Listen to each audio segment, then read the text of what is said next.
Voy a grabar. Ahora sí.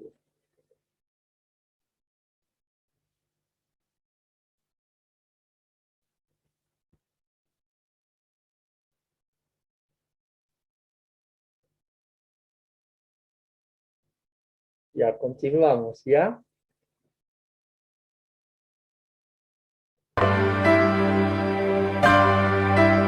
Las plantas parecieron registrar respuestas emocionales cuando en 1966 el biólogo de plantas Cliff Baxter las chequeó usando un detector de mentiras. Baxter era un ex especialista usando el detector de mentiras de la CIA, desarrolló técnicas con el polígrafo común que todavía hoy usan los militares estadounidenses y agencias gubernamentales. Realizó un experimento en la planta Dracaena de maceta que posteriormente fue detallada en el libro La vida secreta de las plantas. A continuación te muestro la recreación del experimento hecho por el profesor Cliff Baxter.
El experimento demostró que las plantas son capaces de reaccionar ante una amenaza de su entorno, y otro hallazgo interesante es que ellas tienen una memoria a largo plazo, ya que la planta conectada al detector de mentiras reconoció al culpable entre varias personas. Marcel Vogel continuó con los experimentos de Baxter y expuso que las plantas parecían ser afectadas por los pensamientos. Marcel Vogel fue un veterano científico en IBM por 27 años, durante ese tiempo patentó más de 100 inventos. Parcialmente a través de su carrera estuvo interesado en una aplicación más orgánica por su conocimiento científico. Probó las corrientes eléctricas emitidas por las plantas. Encontró que las plantas responden dramáticamente cuando pulsó su respiración y mantuvo un pensamiento en su mente, comparando cuando su mente es clara y su respiración es lenta. Su ex asociado Dan Willis, en su página web marcelvogel.org explicó los experimentos de Vogel. Willis escribió: la capacidad de respuesta de las plantas al pensamiento fue también el mismo sin importar si está a 8 pulgadas, 8 pies u 8.000 millas, como fue probado en Praga, Checoslovaquia, en su laboratorio de San José donde él fue capaz de afectar a la planta conectada a la grabadora. En una entrevista para la página TheVanguard.com, Stefano Mancuso hace las siguientes declaraciones. ¿Las plantas tienen inteligencia? Las plantas son organismos inteligentes, pero se mueven y toman decisiones en un tiempo más largo que el del hombre. ¿Reconocen parentescos? Hoy sabemos que tienen familia y parientes y que reconocen su cercanía. Se comportan de manera totalmente distinta si a su lado hay parientes o hay extraños. Si son parientes no compiten y a través de las raíces dividen el territorio de manera equitativa. ¿Los adultos protegen a las plantas pequeñas? Sí. Las plantas requieren luz para vivir y para que una semilla llegue a la luz debe pasar mucho tiempo, mientras tanto, son nutridas por árboles de su misma especie. ¿Se protegen entre ellos? Los cuidados parentales solo se dan en animales muy evolucionados y es increíble que se den en las plantas. ¿Entonces se comunican? Sí, en una selva todas las plantas están en comunicación subterránea a través de las raíces. Y también fabrican moléculas volátiles que avisan a plantas lejanas sobre lo que está sucediendo. ¿Cómo se comunican? Cuando una planta es atacada por un patógeno, inmediatamente produce moléculas volátiles que pueden viajar kilómetros y que avisan a todas las demás para que preparen sus defensas. ¿Qué defensas? Producen moléculas químicas que las convierten en indigeribles y pueden ser muy agresivas. Hace 10 años, en Botsuana introdujeron en un gran parque 200.000 antílopes que comenzaron a comerse las acacias con intensidad. Tras pocas semanas muchos murieron y al cabo de 6 meses murieron más de 10.000 y no advertían por qué. Hoy sabemos que fueron las plantas.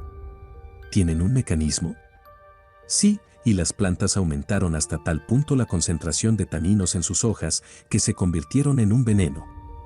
¿Las plantas también son empáticas con otros seres? Es difícil decirlo, pero hay una cosa segura, las plantas pueden manipular a los animales. Durante la polinización producen néctar y otras sustancias para atraer a los insectos. Las orquídeas producen flores que son muy similares a las hembras de algunos insectos que, engañados, acuden a ellas. Y hay quien afirma que hasta el ser humano es manipulado por las plantas. ¿Las plantas nos usan? Todas las drogas que usa el hombre como café, tabaco, opio, marihuana y más, derivan de las plantas. Las plantas producen una sustancia que convierte a humanos en dependientes porque así las propagamos. Las plantas utilizan al hombre como transporte y hay investigaciones sobre ello. ¿El ser humano es inferior a las plantas? Si mañana desaparecieran las plantas del planeta, en un mes toda la vida se extinguiría porque no habría comida ni oxígeno. Todo el oxígeno que respiramos viene de ellas. Pero si nosotros desapareciéramos, no pasaría nada. Somos dependientes de las plantas, pero las plantas no lo son de nosotros. El que es dependiente está en una situación inferior, ¿verdad? ¿Cómo logran adaptarse al peligro? Las plantas son mucho más sensibles. Cuando algo cambia en el ambiente, como ellas no pueden escapar, han de ser capaces de sentir con mucha anticipación cualquier mínimo cambio para adaptarse. ¿Y cómo lo perciben? Cada punta de raíz es capaz de percibir continuamente y a la vez como mínimo 15 parámetros distintos físicos y químicos, como temperatura, luz, gravedad, presencia de nutrientes, oxígeno. ¿Las plantas tienen neuronas? En cada punta de las raíces existen células similares a nuestras neuronas y su función es la misma, comunicar señales mediante impulsos eléctricos, igual que nuestro cerebro. En una planta puede haber millones de puntas de raíces, cada una con su pequeña comunidad de células y trabajan en red como Internet. ¿Entonces tienen como una especie de cerebro?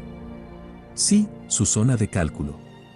La cuestión es cómo medir su inteligencia.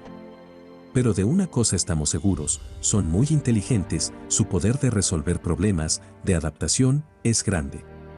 Hoy sobre el planeta el 99,6% de todo lo que está vivo son plantas. El ser humano solo conoce el 10% de las plantas y en ese porcentaje tenemos todo nuestro alimento y la medicina, ¿y qué habrá en el restante 90%? A diario, cientos de especies vegetales desconocidas se extinguen. Tal vez poseían la capacidad de una cura importante, no lo sabremos nunca. Debemos proteger las plantas por nuestra supervivencia.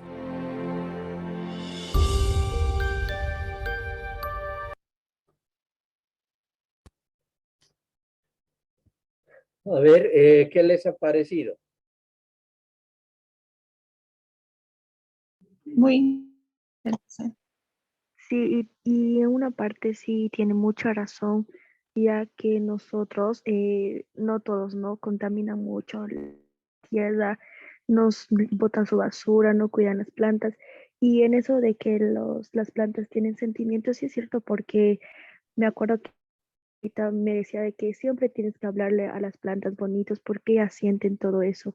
Y yo siempre me gustan las plantas mucho, me gusta hablar, es como no sé, es como alguien que te escucha, o no sé, bueno, yo lo siento así porque así me dijeron desde muy pequeña.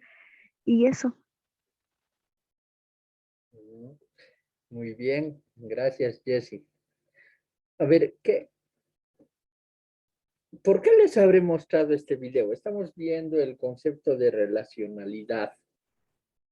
¿Y por qué habremos visto este video? ¿Qué relación tendrá con el concepto que estamos trabajando? ¿O no hay ninguna relación?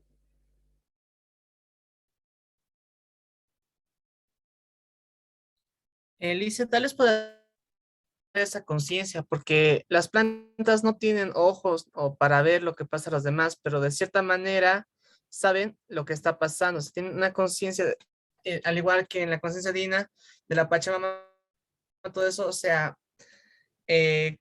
creemos en cosas que tal vez no sean físicas, pero que están ahí. En esa parte tal vez podría relacionarse. Ya, Lice, puede ser que sienten, o sea, que nosotros somos lo que pensamos y todas las demás cosas que hacemos, sino ellos también sienten a su manera, no todo lo que a nuestro...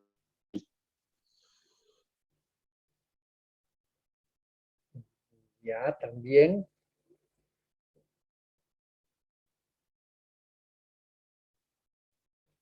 Estamos, Dice, dime, tal Giovanna. vez puede ser algo interesante, ¿cómo lo puedo relacionar? No, cuando una planta no produce, suelen decir, ¿no?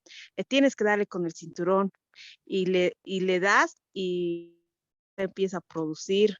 Es como al decir de que a través del dolor quizá ella pueda sentir y empieza a dar frutos. Ya, también, digamos, está bien. Es bien curioso, ¿no? Nosotros, como les decía al principio, estamos acostumbrados a, a pensar que solo hay relacionalidad entre nosotros y que los otros seres vivos no se relacionan en realidad, ¿no? Sino que están ahí, pero solamente para servirnos a nosotros, ya sea como alimento o lo que fuere, ¿no? Para la concepción andina, todo está en relación. No hay nada que no se relacione. ¿Se acuerdan del concepto de Pacha? Cuando estudiamos este concepto decíamos que todo es Pacha, todo. O sea, no hay nada que sea más que otra cosa. Todo es Pacha, todos somos Pacha. Y si todos somos Pacha, entonces todos estamos relacionados entre sí. No hablo solamente de personas, estoy hablando de la totalidad de las cosas, de la naturaleza misma. No todo está relacionado entre sí. Si es que todo es Pacha, todo tendría que tener esta relacionalidad, ¿no? Esa relación. Entonces, yo lo que quiero es que entiendan justamente que hay una relacionalidad andina que es superior a la que nosotros pensamos. Y que esa relacionalidad pues está determinada justamente por el, el elemento del cómo se percibe el cosmos, cómo se percibe la naturaleza, qué es la naturaleza. Y es esta percepción de la naturaleza, del cosmos, de todo, de la totalidad de las cosas, es muy diferente en el hombre andino que en el hombre occidental. Para el hombre occidental, todas las cosas nos sirven para algo. Hay un sentido utilitarista. Si es útil, entonces es bueno. Si me sirve para algo, entonces está bien. Si no me sirve, entonces podemos desecharlo, ¿no? En la concepción andina no hay este utilitarismo, hay más bien un principio, un fundamento de relación entre las cosas. todo debe estar y está relacionado para el hombre andino, ¿no? Eso es lo que quería mostrarles un poquito respecto de este concepto tan interesante que acabamos de ver. Me parece muy buena la presentación de este concepto que ha manejado Wilber, porque nos ha ayudado a poder entender justamente estas definiciones. Continuaremos. A ver, aquí Wilber nos has dejado unas imágenes. Explícanos un poco, a ver. Que todo, Lice, tiene una relación, por eso puse las plantitas, todo esto también nos complementa a nosotros, ¿no? Y nosotros también, como dice, es parte de nosotros y nosotros somos parte de ese todo. Y también pude ver esto de las experiencias, ¿no? De que las experiencias vivenciales, vamos aprendiendo, adquirimos bastante conocimiento, pero esto también lo podemos transmitir a las nuevas generaciones. Por eso hay de eso de... eso, algo por ahí, Liz. No me acuerdo la palabrita. Por eso es que puse los ejemplos con el mundo. Está dentro del mundo y todo lo que vamos aprendiendo. Está bien, gracias, Wilber. A ver, imagínense qué sería de nosotros si no tuviéramos esta capacidad empática de preocuparnos por el otro, de pensar en el otro, si no pudiéramos relacionarnos entre personas.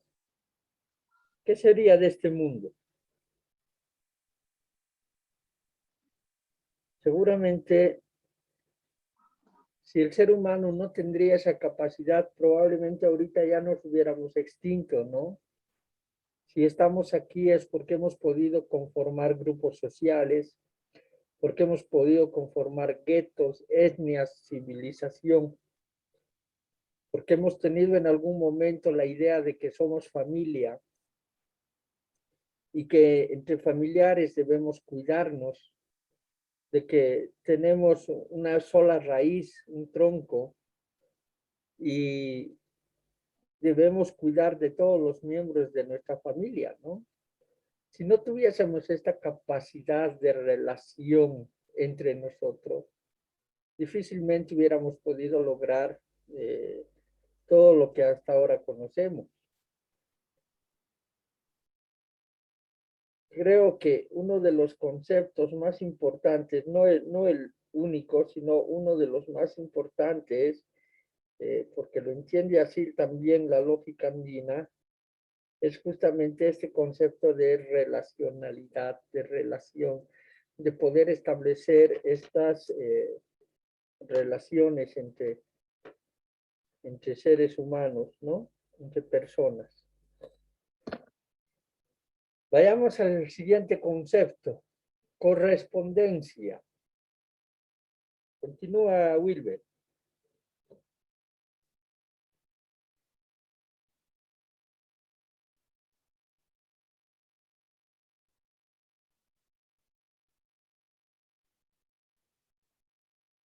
Se ha escapado el Wilber.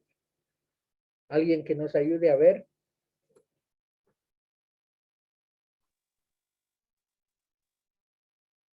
Jessica, ¿me ayudas, por favor? Yo, Alicia, ¿lo puedo leer? Ya, porfa, ahí Elena, dale. Correspondencia. Cada objeto o fenómeno puede ser comprendido usando sus dos opuestos correspondientes, en donde cada uno necesita del otro para encontrar su significado o sentido.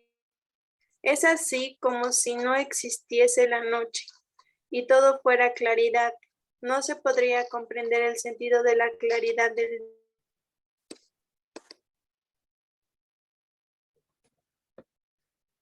Si no hubiera ida y vuelta, Yo creo que este sentido, este concepto iría más a complementariedad que a correspondencia, pero lo vamos a hacer valer.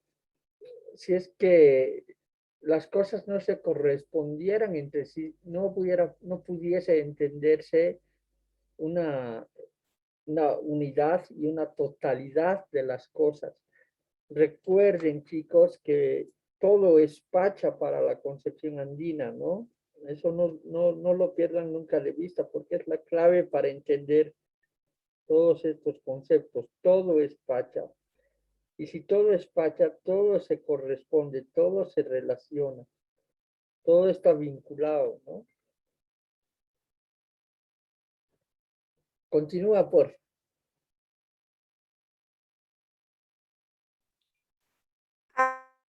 Que las partes que componen el todo, pero que pertenecen al mismo campo o regiones, se corresponden unos a otros en forma armoniosa, pero no solamente en una relación unívoca, sino en una correspondencia de ida y de vuelta. Estas correspondencias se refieren a las de tipo cualitativo, ritual, simbólico y afectivo. A diferencia de las filosofías occidentales que identifican las correspondencias únicamente con la relación causa-efecto, de este modo, en la SEA habrá correspondencia entre la parte y el todo, entre las partes, entre la realidad cósmica y la terrenal, entre lo cósmico y lo humano, la vida y la muerte, lo bueno y lo malo. Muy bien. Todo se corresponde, ¿no? Todo se corresponde. Aquí nos ha puesto justamente estos ejemplos. Lo bueno y lo malo, la vida y la muerte, el día y la noche. Hay correspondencia, como hay complementariedad en estos conceptos, ¿no? Veamos justamente ahora el de complementariedad, iremos avanzando.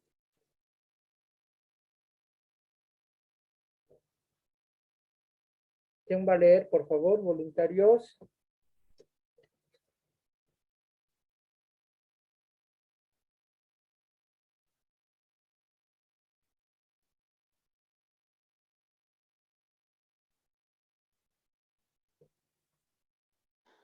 Complementariedad es un principio de inclusión de opuestos para formar un todo integral. Se incluyen a los opuestos que son complementarios y que no son contrapuestos ni mutuamente excluyentes. De cierto modo, el principio de complementariedad es un alcance de dos principios anteriores. Ningún ser, objeto o acción existe aislado, sino siempre existencia con su opuesto complemento. Ya. No hay nada entonces que no tenga su complemento, ¿no? Hay un filósofo de nombre Heráclito, de un filósofo del siglo IV, Heráclito de Éfeso. Heráclito sostenía que el equilibrio de la naturaleza es el resultado justamente de que existe complementariedad en toda la naturaleza. Sin la complementariedad difícilmente podría haber un equilibrio. Para entender el concepto de paz necesitamos de la guerra. Para entender el concepto de la vida necesitamos la muerte. Para entender el concepto de la luz necesitamos de la oscuridad. Y así cada concepto tiene su complemento, ¿no? En el caso de la concepción andina, esta complementariedad está regida por además una dualidad. Eso significa que el complemento implica siempre la noción del par. No hay el casa ya, ni el chulla. Todo es parcito. No hay cosas chullas en la naturaleza para el hombre andino.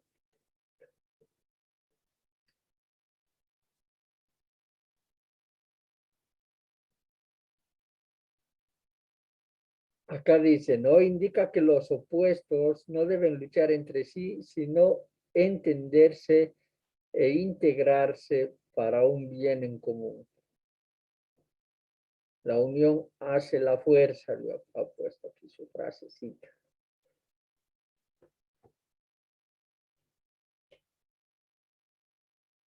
Ninguna acción existe de manera individual, todo es en estrecha relación con su complemento.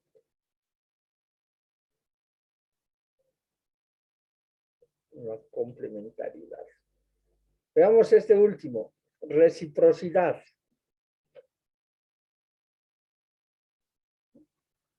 A ver, un voluntario, voluntaria, ¿quién quiere leer?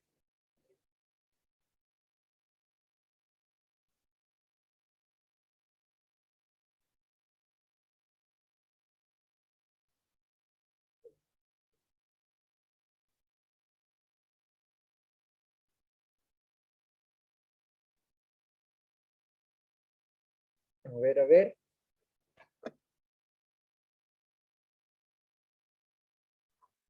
Ya, Lisa, yo lo leo. Ya, porfa, dale.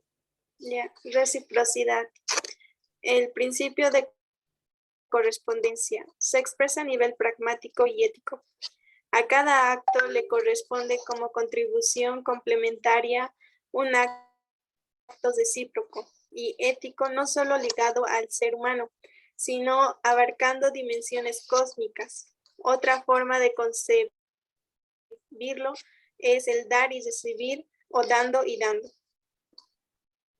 Dando y dando, pajarito volando. Si no es ahora, ¿cuándo, no? Continúa, a ver.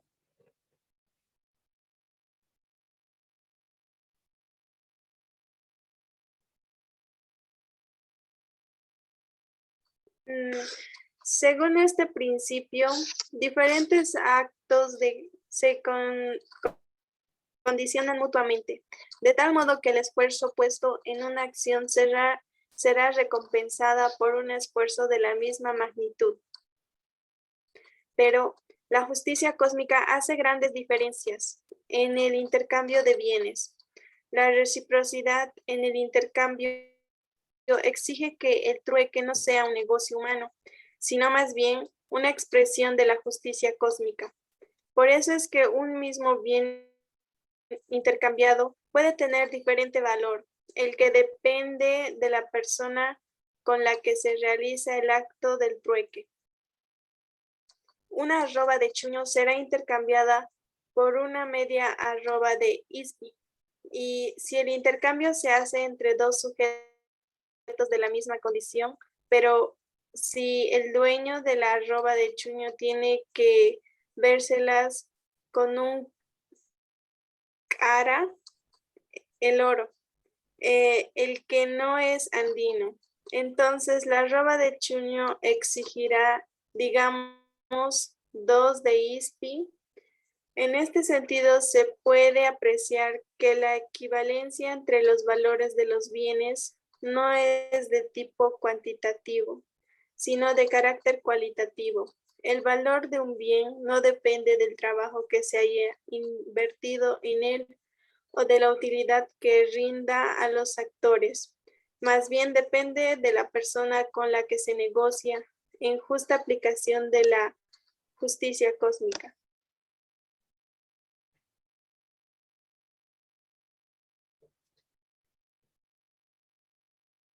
Esto también pasa en momentos de alegría o de tristeza. Por ejemplo, cuando muere un ser querido o se pierde una cosecha. Es un privilegio aceptar la reciprocidad. Para un indígena es una manifestación de fortaleza y un honor el dar. No dar significa debilidad. Cuando un indígena da de más, adquiere más respeto en el seno de la familia, comunidad y sociedad.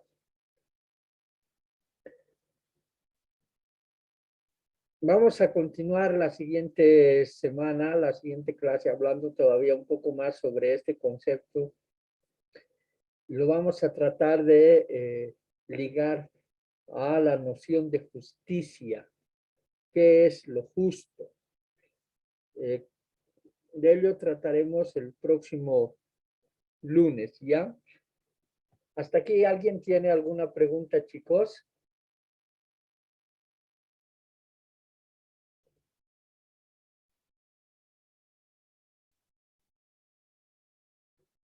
No, ¿verdad? No le hice. Bueno. Lice, yo tengo una duda sobre la tarea del video. Ya. ¿Cuál es tu duda?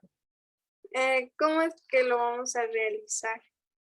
Van a hacer en una hoja, en una plana, tienen que desarrollar hacer un análisis del video. Un análisis. En ese análisis, obviamente, va a mostrar cuál es la concepción andina de la muerte, ¿no? ¿Para cuándo es este trabajo? Para el próximo jueves. Está bien, Lisan, gracias. Ya, chicos. Bueno, que tengan una bonita tarde, ¿ya? Que les vaya muy bien. Nos veremos el lunes. Ya será otro mes. Hasta luego. Hasta luego, Alice. Que les vaya bien. Chao, chao.